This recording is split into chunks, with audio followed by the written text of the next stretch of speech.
My greatest weapon over human beings consists of two secret principles by which I gain control of their minds. I will speak first of the principle of habit, through which I silently enter the minds of people. By operating through this principle, I establish, I wish I could avoid using this word, the habit of drifting. When a person begins to drift on any subject, he is headed straight toward the gates of what you earthbound call hell. Describe all the ways in which you induce people to drift. Define the word and tell us exactly what you mean by it. I can best define the word drift by saying that people who think for themselves never drift, while those who do little or no thinking for themselves are drifters. A drifter is one who permits himself to be influenced and controlled by circumstances outside of his own mind. He would rather let me occupy his mind and do his thinking than go to the trouble of thinking for himself. A drifter is one who accepts whatever life throws in his way without making a protest or putting up a fight.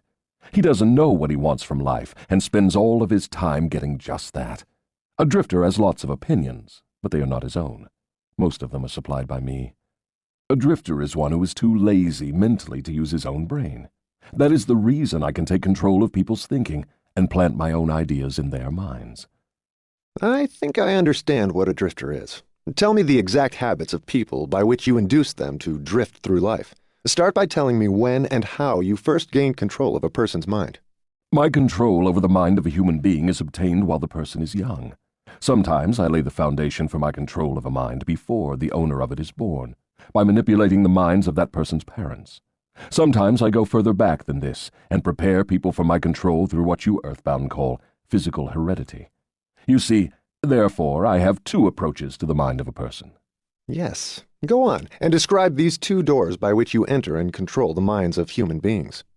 As I have stated, I help to bring people into your world with weak brains by giving to them before birth as many as possible of the weaknesses of their ancestors. You call this principle physical heredity. After people are born, I make use of what you earthbound call environment as a means of controlling them. This is where the principle of habit enters. The mind is nothing more than the sum total of one's habits. One by one, I enter the mind and establish habits, which lead finally to my absolute domination of the mind. Tell me of the most common habits by which you control the minds of people. That is one of my cleverest tricks. I enter the minds of people through thoughts which they believe to be their own. Those most useful to me are fear, superstition, avarice, greed, lust, revenge, anger, vanity, and plain laziness. Through one or more of these, I can enter any mind, at any age. But I get my best results when I take charge of a mind while it is young, before its owner has learned how to close any of these 9 doors. Then I can set up habits which keep the doors ajar forever. I'm catching on to your methods. Now, let us go back to the habit of drifting. Tell us all about that habit, since you say it is your cleverest trick in controlling the minds of people. As I said before, I start people drifting during their youth. I induce them to drift through school without knowing what occupation they wish to follow in life. Here I catch the majority of people. Habits are related. Drift in one direction and soon you will be drifting in all directions. I also use environmental habits to give me a definite grip on my victims. My second best trick is not second at all. It is first. It is first because without it I never could gain control of the minds of the youths. Parents, school teachers, religious instructors, and many other adults unknowingly serve my purpose by helping me to destroy in children the habit of thinking for themselves. They go about their work in various ways, never suspecting what they are doing to the minds of children or the real cause of the children's mistakes. Have you ever heard a parent finish a child's sentence? Or seen a parent complete a child's homework? Remember those science fairs at school where it was obvious the kids had a lot of outside help with their science projects? Mom and dad may have helped a little too much, but deep down they know that their child appreciates the help and recognizes what great parents they are, right? Actually, the child may be thinking, Mom and Dad don't think I can do it on my own, so why bother? Eventually, this parental help will destroy the child's self-confidence. By allowing children to be truly in charge, parents will help their kids develop the habit of thinking for themselves. I can hardly believe you, Your Majesty. I've always believed that children's best friends were those closest to them, their parents, their school teachers, and their religious instructors. Where would children go for dependable guidance if not to those who have charge of them? That is where my cleverness comes in. There is the exact explanation of how I control 98% of the people of the world. I take possession of people during their youth, before they come into possession of their own minds, by using those who are in charge of them. I especially need the help of those who give children their religious instruction, because it is here that I break down independent thought and start people on the habit of drifting, by confusing their minds with unprovable ideas concerning a world of which they know nothing. It is here also that I plant in the minds of children the greatest of all fears, the fear of hell. I understand that it is easy for you to frighten children with threats of hell, but how do you continue to make them fear you and your hell after they grow up and learn to think for themselves? Children grow up, but they do not always learn to think for themselves. Once I capture the mind of a child through fear, I weaken that child's ability to reason and to think for himself, and that weakness goes with the child all through life. I use many religious instructors to undermine the courage and power of independent thought of children, by teaching them to fear me. But I use parents to aid the religious leaders in this great work of mine. How do parents help religious leaders destroy their children's power to think for themselves? I never heard of such a monstrosity. I accomplish this through a very clever trick. I cause the parents to teach their children to believe as the parents do in connection with religion, politics, marriage, and other important subjects.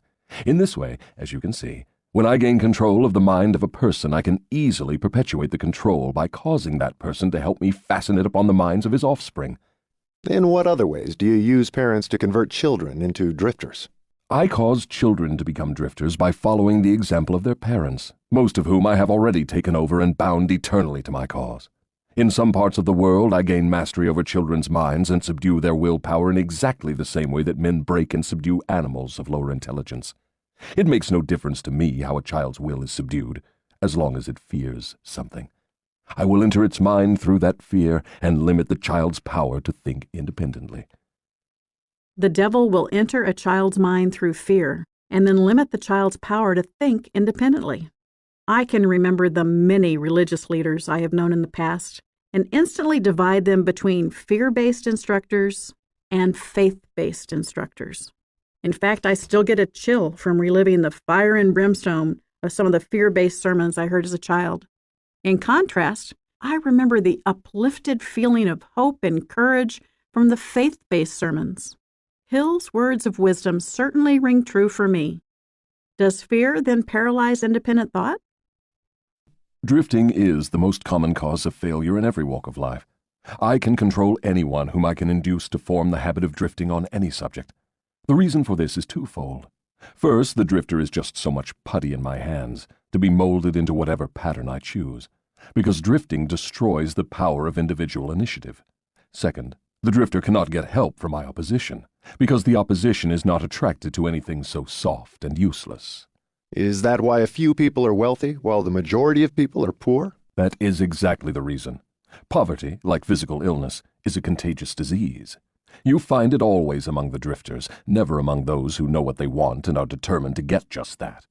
It may mean something to you when I call your attention to the fact that the non-drifters, whom I do not control, and those who possess most of the wealth of the world, happen to be the same people. I have always understood that money was the root of all evil, that the poor and the meek would inherit heaven, while the wealthy would pass into your hands. What have you to say of that claim? Men who know how to get the material things of life generally know how to keep out of the hands of the devil as well. The ability to acquire things is contagious. Drifters acquire nothing except that which no one else wants. If more people had definite aims and stronger desires for material and spiritual riches, I would have fewer victims. The actual verse of the Bible talks about the love of money, not money itself. For the love of money is the root of all kinds of evil. 1 Timothy chapter 6, verse 10. I have control over no non-drifter, present or past. I control the weak, not those who think for themselves. Go ahead and describe a typical drifter. Give your description point by point so I can recognize a drifter when I see him. The first thing you will notice about a drifter is his total lack of a major purpose in life. He will be conspicuous by his lack of self-confidence. He will never accomplish anything requiring thought and effort. He spends all he earns and more, too, if he can get credit. He will be sick or ailing from some real or imaginary cause, and calling to high heaven if he suffers the least physical pain. He will have little or no imagination. He will lack enthusiasm and initiative to begin anything he is not forced to undertake, and he will plainly express his weakness by taking the line of least resistance whenever he can do so. He will be ill-tempered and lacking in control over his emotions. His personality will be without magnetism, and it will not attract other people. He will have opinions on everything but accurate knowledge of nothing. He may be jack of all trades, but good at none.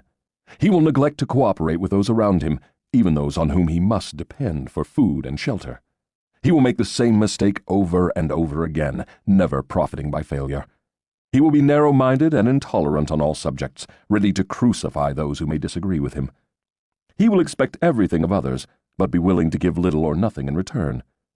He may begin many things, but he will complete nothing. He will be loud in his condemnation of his government, but he will never tell you definitely how it can be improved. He will never reach decisions on anything if he can avoid it, and if he is forced to decide, he will reverse himself at the first opportunity. He will eat too much and exercise too little. He will take a drink of liquor if someone else will pay for it. He will gamble if he can do it on the cuff.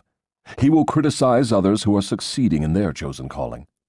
In brief, the drifter will work harder to get out of thinking than most others work in earning a good living. He will tell a lie rather than admit his ignorance on any subject. If he works for others, he will criticize them to their backs and flatter them to their faces. You have given me a graphic description of the drifter.